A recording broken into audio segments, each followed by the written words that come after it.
आज देशभरिमा एउटै माग छ, फाँसीको सजाय दिनु। यदि उहाँले उम्र कैदको सजाय पाए भने उहाँ उपहार पाएका जस्तै हो। जुन तरिकाले 3 वर्षीय बालिकाले बलात्कारपछि हत्या भएको छ, यो घटना कुनै साधारण घटना होइन। देश र विदेशमा अहिले हाम्रो नेपाल सरकारमाथि नै प्रश्न खडा भइरहेछ।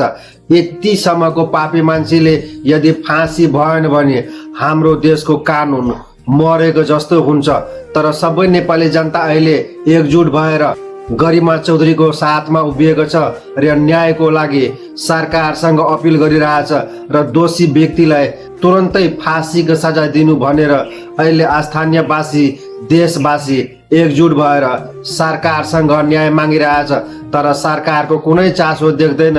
सरकार त कुरा मिलाउनमा मात्रै व्यस्त देखिन्छ। पीडित मान्छेले कहिल्यै यो देशमा न्याय पाएका छैन। अब यहीँदेखि फाँसीको सजाय सुरु गरोस्। सरकारसँग सबै स्थानीय जनता र देशवासीको माग भइरहेछ। तर सरकार यो कुरामा कतिसम्मको चासो दिन्छ?